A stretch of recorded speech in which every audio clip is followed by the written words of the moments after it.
Bienvenue sur Tendance économique, un magazine de reportage et d'analyse des enjeux de la croissance économique sur le continent africain. Le Cameroun a élaboré son document de stratégie pour la croissance et l'emploi en 2009. Il visait à porter la croissance à 5,5% en moyenne annuelle durant la période de 2010 à 2020. Un autre objectif était de ramener le sous-emploi à au moins 50% et la pauvreté à moins de 28% en 2020. 10 ans plus tard, cette stratégie économique a-t-elle transformé le Cameroun? Quel est le bilan de la mise en œuvre de la première phase du document de stratégie pour la croissance et l'emploi? Et quelles perspectives dans un contexte de crise multiforme? Pour analyser et décrypter la situation économique du Cameroun, je reçois sur ce plateau Edmond Kiaté. Edmond, bonsoir. Bonsoir Cédric, bonsoir à tous les téléspectateurs de la chaîne Equinox. Vous êtes spécialiste des questions économiques, consultant auprès des entreprises et des administrations publiques. Le gouvernement camerounais est engagé dans le recensement des propositions pour la phase 2 de la mise en œuvre du document de stratégie pour la croissance et l'emploi. Au regard des données macroéconomiques et du quotidien de vie des Camerounais, quelle est votre appréciation de la mise en œuvre de la première phase des politiques économiques élaborées il y a 10 ans? Déjà, il faut rappeler que le DSCE, c'est comme ça qu'ils l'ont appelé, c'est-à-dire que le document de stratégie pour la croissance et l'emploi, pour nous, ne répondait pas à, je vais dire que ne satisfaisait pas toute la critériologie, n'est-ce pas, d'un document de planification, surtout lorsque c'est une planification long terme, parce que là c'était une planification décennale, donc de 2010 à 2020, parce que parmi les critères, n'est-ce pas, pour une planification, nous avons par exemple le critère d'évaluabilité, c'est-à-dire que lorsque vous faites une planification long terme sur 10 ans, ça doit être séquencé par des périodes d'évaluation, tout au moins triennales, biennales. Et pour l'économie les mieux structurées aujourd'hui, étant donné le changement de paradigme avec la globalisation et qui entraîne la forte pénétrabilité, n'est-ce pas, entre les économies mondiales, aujourd'hui, les économies les plus structurées séquencent leur planification par des évaluations annuelles. C'est-à-dire chaque année, on s'arrête pour se poser la question, est-ce qu'il faut maintenir le cap? Est-ce qu'il faut réorienter la boussole? Est-ce qu'il faut? Donc, chez nous, dans notre DSCE, on a fait une planification sur 10 ans, mais ça manquait d'évaluation, n'est-ce pas, d'étapes, et aujourd'hui on se retrouve 10 ans après, on est en train déjà de passer à la phase 2, mais je ne crois pas que quelqu'un a déjà fait, n'est-ce pas, l'évaluation de la première phase. Également, parmi les critères, il y a le critère, n'est-ce pas, de temporalité. Vous savez, lorsqu'on fait une planification de manière sectorielle, on doit indiquer le temps, et ça doit être accompagné, ça doit s'appuyer sur un chronogramme, n'est-ce pas, de déploiement. Quand on dit par exemple tel secteur, on dit horizon 3 ans, voilà l'objectif que nous voulons atteindre. Parce que quand on parle de planification stratégique, cela appelle à une autre notion, c'est mission stratégique, vision stratégique, objectif. C'est de ça dont on parle. Quand vous faites une planification, c'est parce que vous avez à court terme, à moyen terme et à long terme des objectifs précis que vous voulez atteindre. Il me semble que le DSCE, n'est-ce pas, ne satisfaisait pas à toute cette critériologie. Et pour nous aujourd'hui... Justement, il y avait un objectif que le gouvernement a évoqué dans ce document de stratégie pour la croissance et l'emploi, c'est de porter le taux de croissance à 5,5 en moyenne annuelle entre 2010 et 2020. Avez-vous le sentiment que cet objectif a été atteint aujourd'hui? En 2016, lorsque nous commençons à connaître des problèmes, je dois rappeler que c'est en 2016 que nous sommes rentrés encore sous ajustement structurel. Nous passions déjà je vais dire, d'une prévision de croissance de 4,3% à 3,2% en perspective négative. Ça veut dire que 2017 n'annonçait rien de bon. Donc il faut le dire déjà. Et entre 2016 et 2019 aujourd'hui, tous les indicateurs sont au rouge, donc quels que soient les calculs que vous allez faire, n'est-ce pas, pour voir notre taux de croissance, vous n'allez pas dépasser 3%. Et donc, automatiquement, la réponse à votre question, c'est non. Pourtant, le gouvernement, lui, il dit qu'il est autour de fait des prévisions étables sur 4% de croissance annuelle pour l'année 2018-2019. Comment comprendre l'optimisme du gouvernement face aux agrégats que vous venez d'évoquer? C'est du vaudou, ce n'est pas de l'économie. Si vous êtes libre, vous pouvez même dire que vous avez des prévisions de 8%, même de 12%. Mais il faut qu'il y ait des outils pour pouvoir nous amener à atteindre ce chiffre-là. On ne fait pas du vaudou en économie. On ne s'imagine pas des choses, on pose des actes et les effets induits, les indicateurs sont lisibles pour tout le monde. Au Cameroun, tous les indicateurs sont au rouge. Je dis bien tous les indicateurs sont au rouge. Aujourd'hui, vous savez très bien que nous sommes sous ajustement structurel. Vous savez très bien que le taux de couverture extérieur de notre monnaie a atteint le seuil critique. Vous savez très bien que nous souffrons d'un problème de rareté des devises. Ça veut dire que nous avons substantiellement épuisé, n'est-ce pas, auprès du Trésor français dans le compte des opérations presque la totalité de nos devises. Et c'est justement pour cette raison qu'en 2016, Christine Lagarde, d'alors la directrice du FMI et le ministre français des Finances de l'époque, étaient arrivés ici en sommet extraordinaire des chefs d'État et ont proposé 2 cas de figure, à savoir l'ajustement budgétaire et l'ajustement monétaire. L'ajustement monétaire, pour nos téléspectateurs, c'est la dévaluation de notre franc, et l'ajustement budgétaire, c'est ce que vous appelez, n'est-ce pas, trivialement, le plan d'ajustement structurel. Nous y sommes depuis 2016.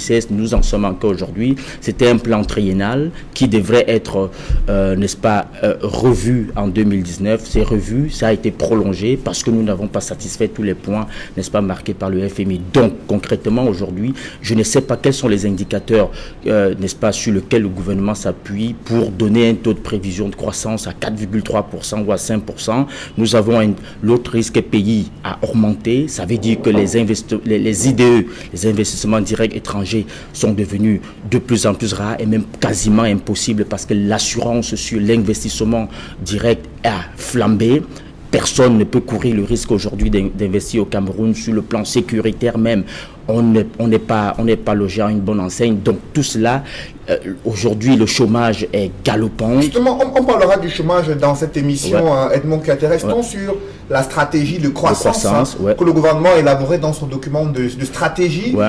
Il a prévu, dans le cadre des bâtiments et travaux publics, de se concentrer sur la réhabilitation du réseau des routes nationales, sur la construction d'une boucle autoroutière entre Yaoundé, Douala, Bafoussam, Yaoundé. Ces projets structurants visant à améliorer l'accès aux grandes villes du Cameroun, comment évaluez-vous la mise en œuvre de ces projets routiers?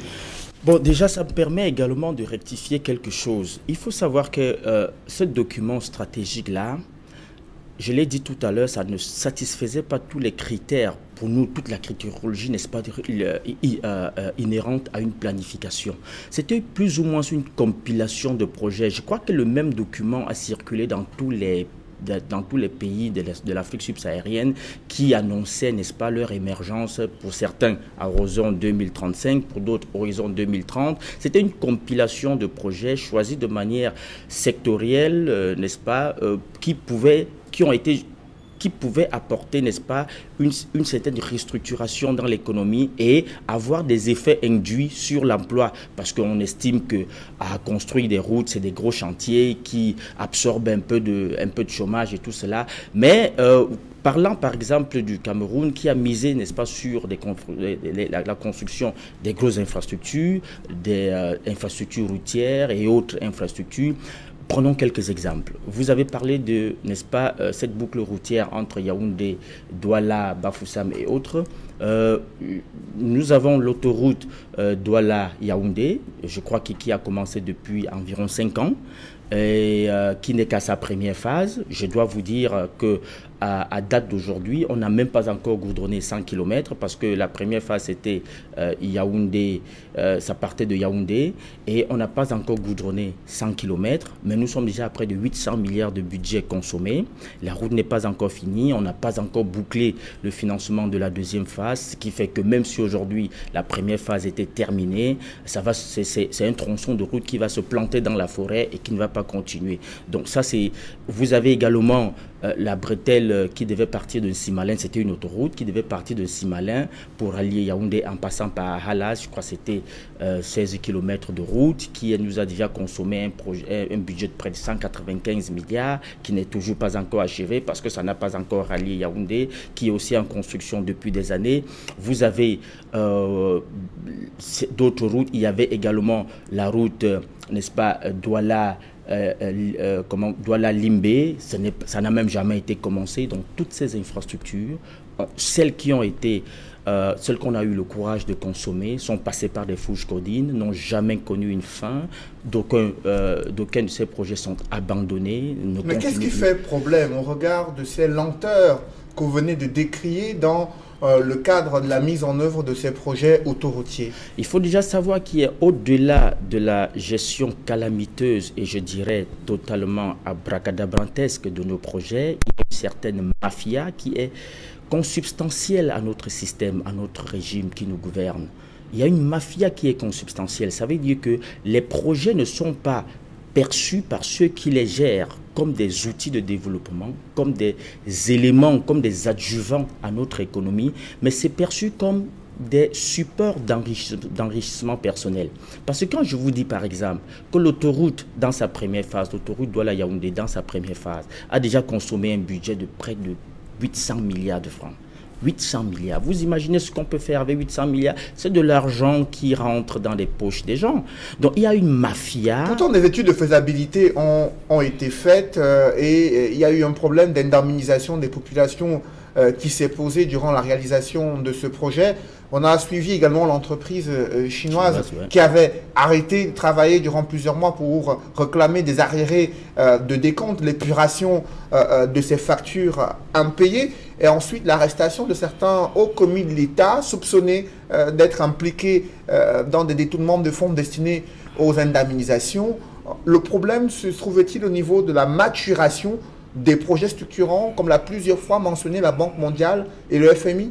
Non, certains projets sont même assez bien structurés, bien étoffés. J'ai eu l'occasion quand même de regarder certains projets. Il faut parfois même tirer des coups de chapeau à ceux qui structurent ces projets. Pas tous ne sont pas mal montés. Certains projets sont très bien montés.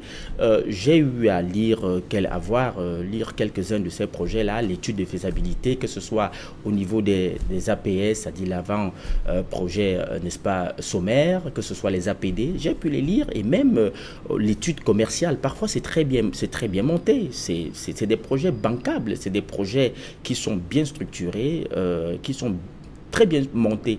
Mais le problème c'est au niveau de l'implémentation, c'est la perception que les gouvernants ou alors certains hauts fonctionnaires ont de ces projets. Certains hauts fonctionnaires, lorsqu'il y a un projet, ils estiment, ils se fixent une quotité personnelle qu'ils doivent percevoir à travers ce projet et ils mettront tout en œuvre pour le faire, pour le percevoir. Je dis bien, ils mettront tout en œuvre, tout ce qui va les aider à siphonner les fonds, ils vont le faire. Ils n'ont pas, ils font fi, n'est-ce pas, de l'impact social que cela pourrait avoir, si le projet va aller à terme ou pas. Ce qui les importe le plus, c'est justement de se remplir les poches. Vous avez cité, et vous faites bien de le citer, que certaines personnes ont été épinglées dans le cadre, n'est-ce pas, du projet de l'autoroute, justement parce qu'ils avaient surévalué les montants liés aux indemnisations des riverains et tout cela. Il n'y a pas que ça, il y a beaucoup plus que ça. Et donc, aujourd'hui, on voit très bien que tout cela concourt à faire piétiner les projets et à ne pas les porter, n'est-ce pas, jusqu'à la fin de la réalisation. Un autre objectif que le gouvernement s'est fixé dans le document de stratégie pour la croissance et l'emploi, c'est de ramener le sous-emploi de 75% en 2007 à moins de 50% en 2020, avec la création des dizaines de milliers d'emplois par an. Lorsque vous observez le quotidien des jeunes diplômés, des jeunes Camerounais, vous avez le sentiment que le gouvernement atteint l'objectif qu'il s'est fixé dans ce document de stratégie pour la croissance et l'emploi? Je suis au regret de vous dire non. Lorsque vous vous appuyez sur les derniers chiffres, sur les statistiques, n'est-ce pas, publiées par l'Institut national de la statistique, on est passé de 75% de sous-emploi à 80%, de 70% à 80% de sous-emploi au Cameroun. Et le chômage également est passé, on est passé de 10%, je crois, nous sommes aujourd'hui à 14,8%, un truc pareil, mais on n'est pas loin de 15%.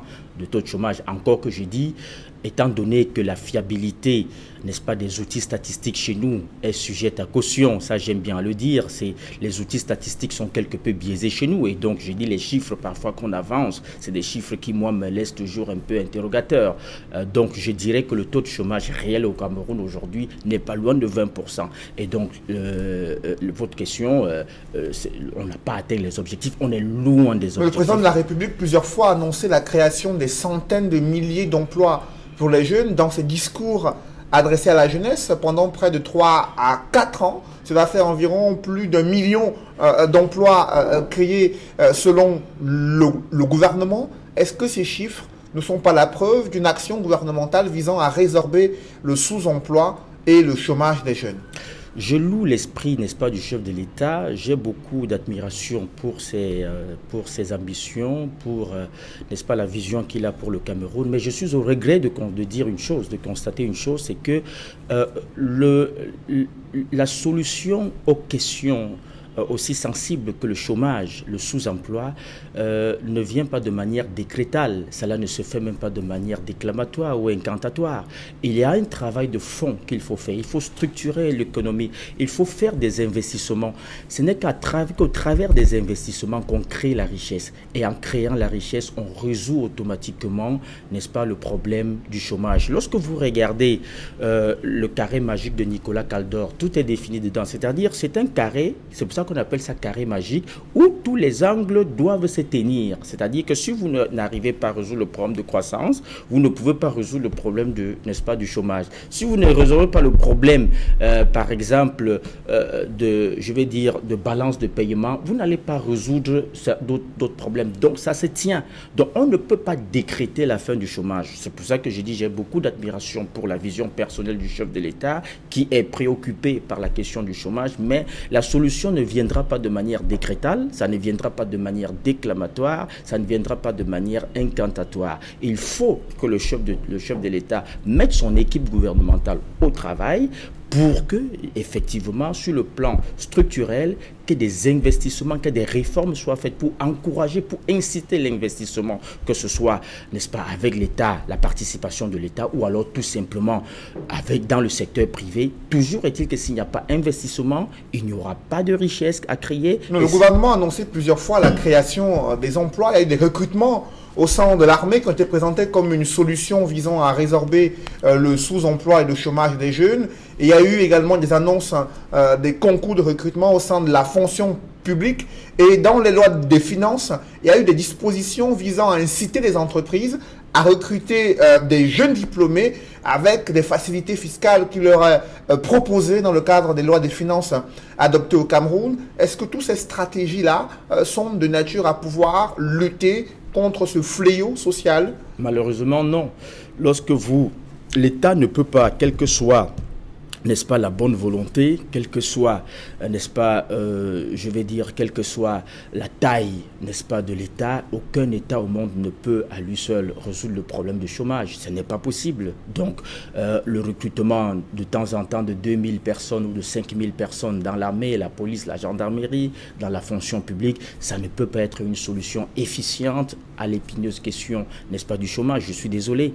Et quand vous parlez des mesures incitatives dans la nouvelle loi de finances pour justement amener les entreprises, le secteur privé à recruter. Mais je suis désolé, j'ai vu la nouvelle loi, n'est-ce pas, la nouvelle loi de finances, celle corrective, celle rectificative, n'est-ce pas, décrétée par le chef de l'État, qui apporte, du moins celle que le chef de l'État à mi-parcours a bien voulu, n'est-ce pas, apporter. Mais je dis, il y avait là-dedans aucune mesure, je dis bien aucune mesure qui puisse favoriser l'investissement. Non, il n'y en avait pas.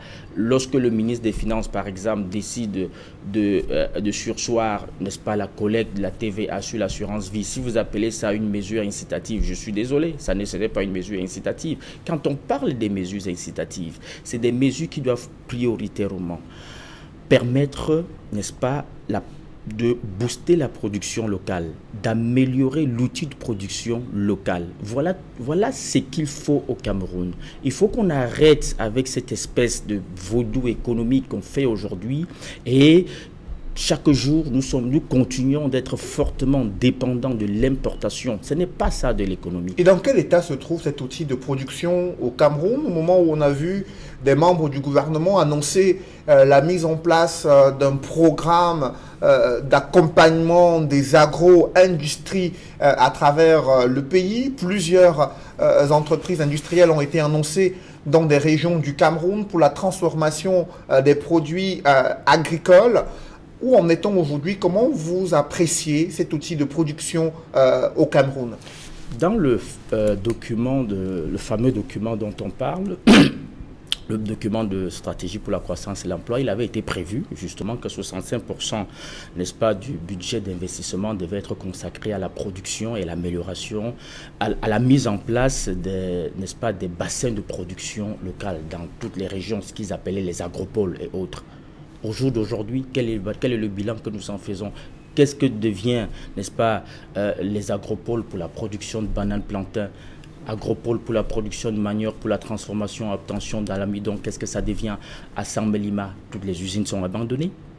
Un peu de partout, les agropoles pour la production de la banane plantain, on n'en parle plus. Et pourtant, ça a siphonné quand même beaucoup de budget à l'État. Je me souviens qu'à l'époque, le MINPAT, le ministère de l'économie, avait accordé beaucoup d'argent à certains promoteurs. Qu'est-ce que c'est devenu? Rien. Aujourd'hui, on n'en parle plus. Les bassins de production agricole annoncés un peu de partout, on n'en parle plus. C'est encore dernièrement, je voyais avec beaucoup de pincement au cœur un scandale annoncé par un ingénieur, Bernard Djongan, sur le riz de Yaguar, où on annonçait un stock énorme, on parle 160 000 tonnes de riz, n'est-ce pas, cantonné dans des magasins à Yaguar, non décortiqués, alors que justement tous les jours on, n'est-ce pas, fait partir beaucoup de nos devises pour importer du riz de Thaïlande et autres. Non, ce n'est pas ça. Quel est ce paradoxe? C'est quoi ça? Quelles sont ces contradictions? On ne peut pas en même temps avoir de soucis de rareté de devises et en même temps être en train d'envoyer beaucoup d'argent à l'extérieur pour importer du riz. Pourquoi ces programmes agropoles et agro-industriels n'ont pas marché? Qu'est-ce qui fait problème dans ce cas précis? J'ai l'impression que nous végétons dans l'incompétence et l'incurie au Cameroun depuis longtemps. J'ai l'impression que les personnes qui sont en charge de piloter, je vais dire, les manettes, de tenir les manettes, n'est-ce pas, du Cameroun, ceux qui sont dans le cockpit, n'est-ce pas, de l'avion Cameroun, ils n'ont pas la compétence requise, soit, ou alors ils sont animés de mauvaise foi. Parce que vous ne pouvez pas avoir un programme, vous ne pouvez pas vous-même annoncer un programme. Vous ne le suivez pas, vous ne mettez pas en place les mécanismes de suivi et de contrôle pour vous rassurer qu'il y a une adéquation entre les objectifs annoncés, les réalisations atteintes sur le terrain. Vous ne pouvez pas le faire. C'est soit de l'incompétence, n'est-ce pas, notoire, soit de la mauvaise foi manifeste et caractérisée. De deux choses l'une. Mais toujours est-il que nous végétons, je dis bien nous végétons depuis toujours, dans l'incompétence, dans l'incurie, dans la mauvaise foi, dans, je vais dire un peu, je ne sais pas, trop de suffisance, d'arrogance, manque d'humilité. On a néanmoins vu dans ce contexte économique difficile, certaines entreprises agro-industrielles qui ont fait de nouveaux investissements grâce à ce code d'investissement qui leur a permis d'accéder à des facilités fiscales, à des équipements de production de grande envergure. Et de l'autre côté, le gouvernement, lui, pour justifier le fait que son objectif n'a pas été atteint, invoque les chocs extérieurs pour justifier la non-atteinte des objectifs fixés dans le cadre du document de stratégie pour la croissance et l'emploi. Est-ce que cette justification, cet argument qu'avance le gouvernement en raison avec les chocs extérieurs, est-ce que cet argument tient? Cet argument peut tenir, mais pour les naïfs. Parce que justement, le gouvernement prouve encore son incompétence notoire lorsqu'ils disent qu'ils ont été victimes des chocs, n'est-ce pas, extérieurs, des chocs conjoncturels extérieurs, mais ils établissent là la preuve qu'ils sont incompétents. Parce que justement, lorsque vous élaborez une planification comme celle qu'ils ont faite en 2010, une planification part d'abord d'un diagnostic froid et sans complaisance. Et après, maintenant, quand vous faites une planification, vous l'accompagnez au moins d'une veille stratégique, d'une veille prospective stratégique. Ce n'est que la veille prospective stratégique qui va vous permettre, n'est-ce pas, d'anticiper sur les chocs conjoncturels dont l'onde pourrait, n'est-ce pas, déstructurer votre économie. Donc, vous anticipez. Si vous n'avez pas de veille stratégique, si vous n'avez pas de veille prospective stratégique, comment est-ce que vous allez voir les chocs arriver? Vous n'allez pas voir les chocs arriver et toujours, quelle que soit votre planification, elle va souffrir, n'est-ce pas, des ondes de choc venues d'ici et d'ailleurs. Je vous ai dit, aujourd'hui, les paradigmes ont changé, la donne a tellement changé. Vous savez que jusqu'à une certaine date, notre unique partenaire stratégique, c'était la France. Donc, on ne dealait qu'avec la France. Ce qui fait que la France était un peu un amortisseur. C'est-à-dire que quand il y avait quand il y avait un choc conjoncturel en Chine, aux États-Unis, au Japon, c'est la France qui ressentait d'abord. Et puis la France amortissait et nous, on ne recevait, n'est-ce pas, que des bribes de ce choc-là. Mais aujourd'hui, c'est différent. On interchange avec tout le monde, avec la Chine, avec la Russie, les États-Unis, beaucoup de pays en Europe. Ce qui fait qu'aujourd'hui, avec cette nouvelle donne, avec la globalisation, la mondialisation sauvage que nous subissons, il y a une interpénétrabilité entre toutes les économies qui fait en sorte que lorsque la Chine a un problème, a un choc conjoncturel, aujourd'hui, le lendemain au Cameroun, vous ressentez les effets. C'est comme ça. C'est pour ça que je vous ai dit qu'aujourd'hui, quand les pays les plus structurés mettent en place une planification stratégique, comme celle que le Cameroun a faite en 2010, on séquence cela par des évaluations tout au moins triennales, biennales ou annuelles. Je vous ai dit, les économies les plus structurées, c'est annuel. Parce que les choses vont tellement vite aujourd'hui que les planifications à long terme, beaucoup de gens ne le font plus. Les gens font des planifications très courtes, triennales, quinquennales aujourd'hui. Décennales, rarement les gens le font parce que ça ne tient plus. Et le Cameroun aujourd'hui, au-delà de cette situation économique mondiale, il y a des défis sécuritaires importants auxquels le Cameroun fait face. Il y a une crise économique également et une lourde dette qui inquiète ses partenaires internationaux. Comment, dans un tel contexte politique, sécuritaire, économique, le Cameroun peut-il garder le cap sur les rails de l'émergence? Que faut-il faire pour véritablement permettre au pays de se redresser sur le plan économique, de rendre cette croissance plus inclusive, de favoriser la création des emplois au Cameroun? Écoutez, lorsque je vous parlais, vous allez me permettre de parler de la faiblesse de notre capacité à anticiper sur les chocs. Je vais vous prendre deux exemples, tout simplement. Vous voyez, en 2011, quand on a fait ce document en 2010, en 2011, il y a guerre en Libye, il y a guerre en Syrie. Et nous savons très bien que la Libye et la Syrie, c'est deux grands pays producteurs de pétrole. Et donc, en 2011, lorsque la guerre fait rage en Syrie, déjà, toutes les agences annoncent, n'est-ce pas, la circulation dans le marché, la mise en place d'un vaste marché noir du pétrole. Et donc, tous les stratèges ont compris qu'à terme, ça devait brutalement jouer sur les coûts du pétrole. Au Cameroun, on a croisé les bras, on a fait comme si de rien n'était, jusqu'à ce que, en 2013 ou 2014, le prix du pétrole chute drastiquement et passe de 120 $ le baril à, je crois, 40 $ le baril. Et nous sommes restés comme si de rien n'était, comme si on n'avait pas de problème. Entre-temps, on a continué, n'est-ce pas, à laisser les importations de la friperie, à laisser l'importation des brocantes, laisser l'importation des cure-dents. Tout ceci a contribué à vider complètement notre compte auprès du Trésor français, le compte de notre devise pour nos transactions internationales, pour notre balance de paiement auprès du Trésor français. Il faut déjà rappeler que la nature de notre économie rend structurellement déficitaire notre balance de paiement parce que nous vendons tout ce que nous avons pour acheter de la nourriture. Et donc, on a continué à croiser les bras. Le ministère de l'économie, qui fait de la planification également, n'a pas pensé à retoucher le code des importations pour dire aux gens, attention, je ne vais plus accepter l'importation de n'importe quoi. Et aujourd'hui, que faut-il faire? On a suivi le ministre du Commerce et d'autres membres du gouvernement annoncer qu'il y aura des mesures restrictives sur l'importation de certains produits alimentaires pour encourager la consommation des produits locaux. Est-ce que c'est une mesure qui s'inscrit dans un processus visant à réduire les dépenses d'importation et reconstituer les réserves d'échange? Que faut-il faire? Ce qu'il faut faire aujourd'hui, c'est de mettre l'accent sur l'importation des biens et des équipements, n'est-ce pas, qui va permettre de mettre en place un outil de production locale. Il ne faut plus importer de la friperie, mais il faut importer ce qui nous permet au moins de transformer notre coton au moins en produit semi-fini. Au moins, ça dit qu'il y a des fils de coton. Donc, au lieu d'importer des ballots de friperie, importez-nous les équipements, les machines qui peuvent nous permettre de transformer déjà notre coton au moins, c'est-à-dire de faire au moins une filerie. C'est ce qu'il faut faire. Et donc, aujourd'hui, ce que l'État doit faire, je l'ai dit, c'est de favoriser les investissements. Et ces investissements doivent être des investissements productifs, des investissements qui vont générer, n'est-ce pas, beaucoup d'argent.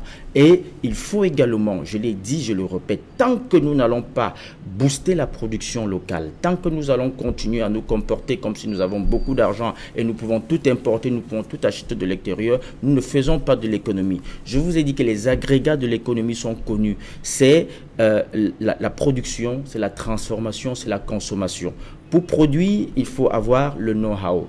Pour transformer, il faut avoir la technologie. Pour consommer, il faut avoir le pouvoir d'achat. Ces choses-là marchent ensemble. Donc aujourd'hui, on ne peut pas continuer, on ne peut pas faire le leapfrog entre la production et la consommation en oubliant la transformation. Et le secteur privé, son rôle dans ce processus d'émergence économique? Le rôle du secteur privé, justement, c'est de recevoir l'appui de l'État. C'est ça le rôle de l'État. Quand on dit que l'État, c'est un régulateur et un facilitateur, c'est justement parce que l'État définit d'abord la vision en amont et maintenant en aval, donne les moyens, donne, n'est-ce pas, la facilité au secteur privé de se dynamiser pour, n'est-ce pas, consolider cet appareil de production. Merci Edmond Kiaté. Je rappelle que vous êtes spécialiste des questions économiques, consultant auprès des entreprises et des administrations au Cameroun et dans la sous-région Afrique centrale. C'est moi qui vous dis merci. Merci mesdames, messieurs d'avoir suivi cette émission. Rendez-vous dans une semaine pour une nouvelle édition de Tendance économique.